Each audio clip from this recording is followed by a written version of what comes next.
Okay everybody, let's start the weekly analysis for next week और देखेंगे कल यानी कि 14 जनवरी को हम मार्केट पे किस तरह से ट्रेड कर सकते हैं, कौन सा इंपॉर्टेंट लेवल्स होने वाला है निफ्टी के लिए, सब कुछ ये वीडियो में डिस्कस करेंगे। तो hey everyone, welcome back to my YouTube channel the Bengal trader. I hope you guys are doing well. Office में नहीं हूँ इसलिए सेकेंडरी सेटअप से वीडियो बना रहा हूँ, इसलिए फेस कैम ऑफ है, so sorry for that. Okay, let's start with obviously सिर्फ निफ्टी है, सिर्फ निफ्टी के बारे में ही हम डिस्कस करेंगे। तो देखिए सिंपल सी बात है, अगर हम वीकली कैंडल एक बार देखते हैं, अगर हम सिर्फ और सिर्फ वीकली कैंडल को देखते, जो लास्ट वीक पे हमने डिस्कस किया था कि मतलब last week in the sense of last के लास्ट वीक 30 दिसंबर वाला वीक था, वहाँ पे हमने डिस्कस किया था कि काइंड ऑफ एक रिजेक्शन कैंडल हमें देखने को मिल सकता है। एग्जैक्टली मिला। उसके बाद मेरा एक्सपेक्टेशन था कि काइंड अगर रिजेक्शन कैंडल के ऊपर निकलता है 240 250 के ऊपर, तो मार्केट पे एक बाउंस आ सकता है, बट कभी भी इसके ऊपर निकल ही नहीं पाया, ये कैंडल का हाई को तोड़ ही नहीं पाया। ऊपर से वीकली क्लोजिंग भी आके मतलब उतना अच्छा नहीं दिख रहा है वीकली क्लोजिंग। अब ये वाला वीक दो तरह का चीज़ें हो सकता है, मेक और ब्रेक वाला वीक हो सकता है। अगर मार्केट को फर्दर पेन देना है तो वो ये वीक पे दे देगा, ज़्यादा टाइम नहीं लगाएगा और हमें एक कंटिन्यूएशन वीक देखने को मिल सकता है, एक स्ट्रॉन्ग बेयरिश वीक देखने को मिल सकता है अगर मार्केट को ब्रेक करना है। और अगर मार्केट को मेक करना है तो यहाँ से पूरा ये वीक पे मार्केट घूम जाएगा। अब टाइम वेस्ट मार्केट का चांसेस मार्केट के पास कम है, और बार बार मैं रिजेक्शन हम एक्सपेक्ट नहीं कर सकते कि नीचे आया फिर से घूम गया जस्ट लाइक दिस सिनेरियो। हम बार बार वो एक्सपेक्ट नहीं कर सकते, ये बहुत एक हाई हाई नोटोरियस एरिया है। अगर मेक करना होगा तो यहाँ से वो तुरंत पूरा ये वीक आप देख पाओगे एकदम ग्रीन में जाके ऊपर में क्लोज कर दिया, काइंड ऑफ एक एंगल्फिंग जैसा वीक हो गया कि रेड आया फिर सेकंड में ग्रीन आ गया, मतलब ऐसा कुछ, रेड आया और ग्रीन आ गया, रेड आया ग्रीन आ गया। तो इस तरह का वीक या तो देखने को मिल सकता है, अदरवाइज हमें ब्रेक वीक देखने को मिल सकता है, मतलब एक अच्छा खासा बेरिश वीक, अच्छा खासा बेरिश वीक। ये दोस्त मैं एक्सपेक्टेशन लेकर चल रहा हूँ, कोई डोजी नहीं, कुछ नहीं, हाई वोलेटाइल वीक होने वाला है। चांसेस हाई है volatility in the sense of शायद मिडिल वीक पे जाके हो, बट एक दो दिन मंडे और ट्यूसडे बहुत इंपॉर्टेंट दिन होने वाला है। ये हमने डिस्कस कर लिया वीकली वाला। अच्छा, अगर हम डेली देखते हैं तो ऑब्वियसली मार्केट ने 23,000 लगभग 350 के आसपास से सपोर्ट लिया है, जो कि हमारे लिए एक बहुत इंपॉर्टेंट, बहुत बहुत इंपॉर्टेंट बाइंग एरिया था, बहुत इंपॉर्टेंट डिमांड एरिया था। अब मार्केट ने वहाँ से थोड़ा सा बाइंग करने का कोशिश किया। बाइंग करने का कोशिश करने के बाद अगर हम 15 मिनट पे जाएंगे तो हमें देखने को मिलेगा यहाँ से बाइंग हैपनिंग हुआ। उसके बाद मार्केट फिर से इसी ट्रेंड लाइन को, जो मार्केट बहुत दिन से रेस्पेक्ट कर रहा है, जस्ट अ मोमेंट, ये ट्रेंड लाइन को, इसी ट्रेंड लाइन को रेस्पेक्ट करता हुआ थोड़ा सा प्राइस एक्शन बना के नीचे आ गया। अब बस दो चीज़ देखना है मंडे के लिए जो बहुत इंपॉर्टेंट हो जाएगा। अगर हम 1 आवर में जाते तो ये ट्रेंड लाइन तो हमें देखने को मिलेगा, ये चलेगा, ये आने वाले टाइम पे बहुत हेल्प करेगा, आज ना हो कल ये तो चलता ही रहेगा। जो हमें इनिशियली मंडे के लिए देखना है वो है क्या लोज डिफेंड हो रहे हैं या नहीं, मतलब ये फर्स्ट लो, ये सेकंड लो। अगर मार्केट को खींचना होगा, बहुत कम पॉसिबिलिटी है कि वो सेकंड लो को तोड़ के, वो सेकंड लो को ऐसे तोड़ के, सेकंड लो को तोड़ के फिर घूमे, इसका पॉसिबिलिटीज बहुत कम है, क्योंकि मार्केट के पास लिक्विडिटी है, पेट्रोल है। अब या तो वो जाएगा या तो वो नहीं जाएगा, सिंपल सा लॉजिक है। तो ज़्यादा यहाँ पे हम कॉम्प्लिकेटेड नहीं करेंगे आज के एनालिसिस को। तो अगर मार्केट फ्लैट ओपन होता है, मंडे के सेशन में फ्लैट ओपन होता है, तो अगर मुझे बाइंग भी करना है तो मेरा स्टॉप लॉस 23,390 और उसके थोड़ा नीचे बफर देके ये सारा एरिया का होने वाला है। ठीक है, ये सारा एरिया का होने वाला है। मैं इसके नीचे पोजिशनल के बारे में नहीं देखूंगा, मतलब अगर मार्केट फ्लैट ओपन होकर इसके नीचे आके चला निकल जाता है, तो अगर मैं बाइंग सेटअप, अगर मैं बाइंग नहीं करता हूँ तो अलग बात है कि मैं खुलते तो बाइंग नहीं करूँगा, कुछ सेटअप दिखना चाहिए। लेकिन अगर सपोज खुलते मुझे कुछ सेटअप दिखा, मैंने यहाँ पे बाइंग किया, तो मेरा स्टॉप लॉस ये सारे एरिया पे होगा। अगर वो निकल जाता है, मैं और पोजिशनल बाइंग में नहीं देखूंगा, मैं देखूंगा दिन का डे ट्रेडिंग क्या हो सकता है। अगर स्नाइपर वगैरह मिलता है, लिक्विडिटीज छोटा मोटा 1:3 1:4 का, देखिए आरआर की बात नहीं कर रहा हूँ, पॉइंट्स की बात कर रहा हूँ, 40 पॉइंट 30 पॉइंट 50 पॉइंट 60 पॉइंट का ट्रेड्स मिलता है तो ठीक है। मतलब वैसा 300-400 पॉइंट का पोजीशन के बारे में मैं नहीं सोचूंगा। वाई? क्योंकि लोज ये रिस्पेक्ट होने का चांसेस हाई है अगर मार्केट मेक करेगा। अगर मार्केट ब्रेक करेगा तो ये था मेक करने के टाइम पे, और अगर ब्रेक करेगा तो मार्केट ये लोस को रेस्पेक्ट नहीं करेगा और फ्रेशली टूवर्ड्स 250 200 ये सारे नया एरियाज तक आने की कोशिश करेगा, जो कि एक डेंजर साइन हो सकता है। ठीक है, तो अगर फ्लैट ओपन होता है, फ्लैट ओपन होकर नीचे आता है, मैं बाइंग कर लूंगा। अब नीचे के बारे में इसलिए मैं बता रहा हूँ, ये मेरा स्टॉप लॉस है, लगभग मैं 380 का स्टॉप लॉस पकड़ के चल रहा हूँ। ठीक है, 380 का मैं स्टॉप लॉस पकड़ के चल रहा हूँ। तो अगर देखिए इतना तो डीपली बोलना नहीं चाहिए कि मेरा स्टॉप लॉस कहाँ पे, I am so sorry, just a moment.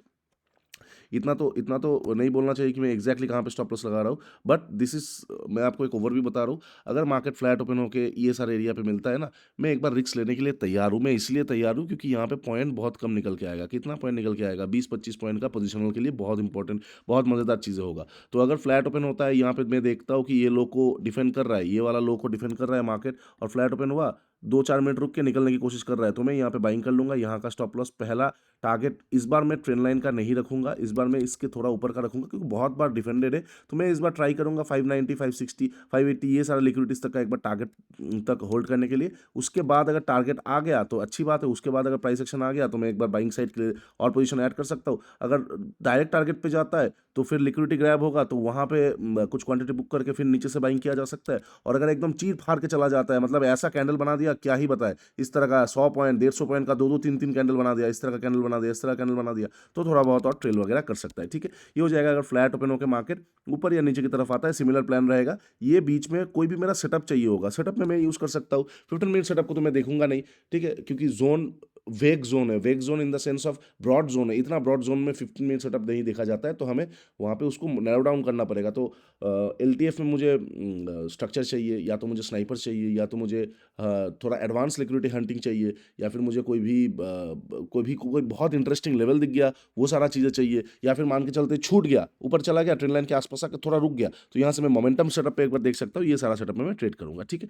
ये हो जाएगा फ्लैट ओपनों को ऊपर और नीचे का। अच्छा, मान के चलते डायरेक्टली फ्लैट ओपन होते ही इसको खोल के तोड़ दिया, मतलब जैसे इस दिन हुआ था ना कि ओपनिंग होते ही एकदम नीचे की तरफ आ गया, तो सेम ओपनिंग होते ही नीचे की तरफ तोड़ दिया। मैं शॉर्ट नहीं कर रहा हूँ, मैं थोड़ा देखूंगा। अगर तोड़ने के बाद ऑब्वियसली ये एरिया तक प्रोसीड करेगा, ये एरिया पे आने के बाद ऑब्वियसली रिएक्शन आएगा। अगर प्राइस एक्शन आ जाएगा ना तो मैं शॉर्ट कर सकता हूँ 280, माफ़ कीजिए 250, 260 और उसके बाद 200 तक का टारगेट के लिए। उसके बाद according to day mid day analysis पे हम इंस्टाग्राम और कम्युनिटी दोनों में हम डिस्कस कर लेंगे, अगर मार्केट ऐसा कुछ रिएक्ट करता है, मतलब इन द सेंस ऑफ अगर फ्लैट ओपन होकर नीचे की तरफ आता है। ठीक है, अगर हम पहले का लिक्विडिटी देखते तो ये लेवल इसलिए मैंने मार्क करके रखा है क्योंकि ये 260 वाला लिक्विडिटी ना बहुत इंटरेस्टिंग वाला दिख रहा है। ठीक है, अच्छा, ये हो जाएगा इनकेस अगर मार्केट फ्लैट ओपन होकर, give me a moment, flat open होकर ऊपर और नीचे की तरफ आता है। अब अगर मार्केट गैप अप और गैप डाउन ओपन होता है, कैसे हम ट्रेड कर सकते हैं, एक सेकंड। अगर मार्केट मान के चल, suppose market gap down open होता है, कहाँ पे, ये जोन के नीचे गैप डाउन ओपन होता है, पैनिक बढ़ सकता है वीक पे, मैं बता रहा हूँ फिर से, मतलब बाइंग करना थोड़ा मुश्किल हो सकता है क्योंकि वो फिर थोड़ा सा अनफॉर्चुनेट सिचुएशन होने वाला है वहाँ पे। पैनिक बढ़ेगा, मैं नहीं बोल रहा हूँ मार्केट कवर नहीं करेगा, मैं बोल रहा हूँ पैनिक बढ़ेगा। और जब पैनिक बढ़ेगा, क्योंकि क्या है ना, सपोज आप एक लाइन पे खड़े हुए हो, मैं आपको पैनिक का एग्जांपल समझाता हूँ सिंपल ट्रैफिक रूल्स के साथ।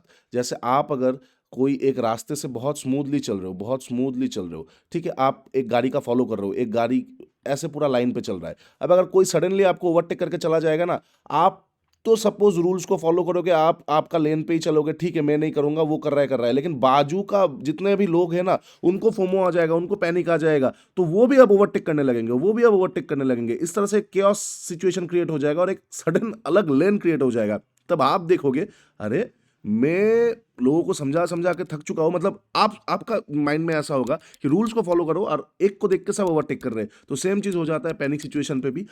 लोगों को पता है कि मार्केट कवर कर देगा, लेकिन अगर उस तरह का पैनिक आएगा ना, तो वहाँ पे फ्री फॉल होना बहुत ज़्यादा निश्चित हो जाता है। तो वही बात है कि अगर इनकेस गैप डाउन बहुत बड़ा वगैरह ओपन होता है, पैनिक सिचुएशन बढ़ सकता है। मैं फर्स्ट हाफ में तो बाइंग नहीं कर रहा हूँ, मैं सेकंड हाफ पे आप लोगों को अपडेट कर सकता हूँ। ठीक है, अच्छा, अब अगर छोटा मोटा गैप डाउन ओपन होता है ये बॉक्स के आजू बाजू में, तो वीकली कैंडल में काइंड ऑफ वो नीचे ओपन हो जाएगा।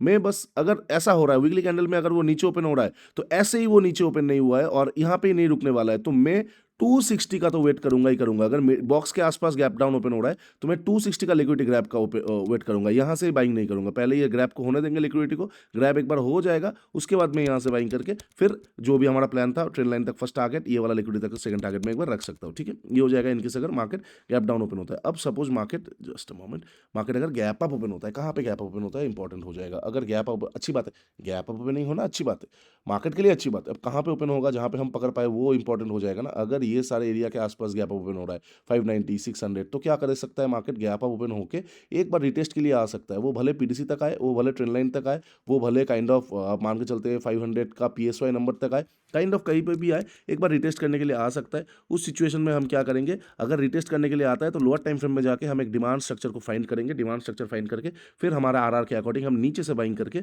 फिर ऊपर के लिए छोड़ देंगे, बिकॉज गैप अप ओपन हुआ है, काइंड ऑफ थोड़ा रिट्रेस के बाद अच्छा खासा बाउंस आ सकता है। ठीक है, और ट्रेंड लाइन के ऊपर गैप ओपन हुआ है इसलिए। अच्छा, इनकेस अगर गैप अप ये जोन के ऊपर ओपन हो रहा है तो ऑलरेडी मूवमेंट हो चुका है, पकड़ना मुश्किल हो जाएगा सेकंड हाफ में जो करना होगा, क्योंकि बहुत बड़ा गैप अप और बहुत बड़ा गैप डाउन पकड़ना मुश्किल हो जाता है, रिवर्सल प्लान किया जाता है। लेकिन अगर मार्केट गिरता ही जा रहा है, गिरता ही जा रहा है, उसके बाद एक बार बहुत बड़ा गैप ओपन होता है ना, एक बार फेल हो सकता है, 2 बार होता है, 2 बार फेल हो सकता है, लेकिन बार-बार अगर ऐसा होगा तो नहीं होगा। और अगर हम बहुत दिन से देख रहे हैं तो मार्केट तो गिर ही रहा है। गैप अप ओपनिंग की अगर हम बात करते हैं, इस दिन ट्राई किया, नहीं हो पाया, ठीक है? काइंड ऑफ 2 दिन यहाँ पे ये मतलब लास्ट डे में थोड़ा-सा बहुत बड़ा नहीं बोलूँगा, थोड़ा-सा ट्राई करने की कोशिश किया, मतलब थोड़ा-सा ऊपर जाके वो झटका देने की कोशिश किया, नहीं हो पाया। अगर हम फिर से देखते हैं तो थोड़ा पीछे जाएँगे, तो यहाँ पे ट्राई करने की कोशिश किया, नहीं हो पाया। यहाँ पे ट्राई करने की कोशिश किया, नहीं हो पाया। तो मार्केट ट्राई तो कर रहा है बट हो नहीं रहा है, इनसे हो नहीं रहा है। तो अगर जब होने वाला है ना, तब मतलब उस टाइम पे, अगर जब आज नहीं तो कल होने वाला है, तो अब डेट बहुत सामने आ रहा है डिलीवरी का, तो उस टाइम पे ना मैं रिवर्सल करके फँसना नहीं चाहता हूँ, क्योंकि हम तो फिर कॉन्ट्राडिक्ट करना हो जाएगा। हम तो बोल ही रहे हैं कि अगर गैप अप ओपन होगा तो काइंड ऑफ मार्केट खींच सकता है। तो वहाँ पे गैप अप ओपनिंग के बाद शॉर्ट करके उसको नीचे से बाइंग करना, 30 मार खान नहीं बनना है। हमें चित तौर पर दोनों नहीं खाना है, या तो हेड्स चुनिए या तो टेल्स चुनिए। आप अगर बोलेंगे दोनों ही मेरा है, तो 100 में से 1 ऑड्स आता है कि कॉइन बिल्कुल मिडल में गिरेगा। आपको भी ये पता है प्रोबेबिलिटी के हिसाब से, राइट? तो जाइए, इन द सेंस ऑफ बहुत हो गया मतलब ये सारे एग्जांपल्स, ये सारा लेवल्स था जो आप लोगों के साथ मुझे शेयर करना था। अगर लेवल्स अच्छा लगा है, do like share and subscribe the channel. मैं थोड़ा घर पे हूँ, तो आज तबीयत तो नहीं बोलूँगा, आज kind of a lazy day for me, मतलब मैं बिल्कुल भी काम नहीं कर रहा हूँ आज। I am very much tired. मैं पूरा दिन आज सो रहा हूँ, क्योंकि आप लोगों को भी शायद रेस्ट की ज़रूरत होता है कभी ना कभी, तो this was the day for me, इसलिए मैं उतना ज़्यादा एक्टिव नहीं हूँ आज। वीडियोज़ वगैरह भी उतना नहीं है, और बहुत हेक्टिक शेड्यूल रहा है कुछ दिनों से, तो इसलिए नया वीडियोज़ भी नहीं आ रहा है। बट वेरी सून आप लोगों के लिए कुछ ऐसा सीरीज़ मैं चालू करने वाला हूँ, जहाँ पे सारे ट्रेडर्स को बहुत हेल्प मिलने वाला है। Whether they are advance, whether they are basic, सबके लिए बहुत इंपॉर्टेंट होने वाला है, and it will be universal. तो stay tune with the channel, बहुत सारा चीज़ें आने वाला है। चलिए, तब तक के लिए take care, bye bye. Trade smartly, नीचे इंस्टाग्राम का लिंक दिया हुआ है, ज़रूर जाके एक बार चेक कर लीजिएगा।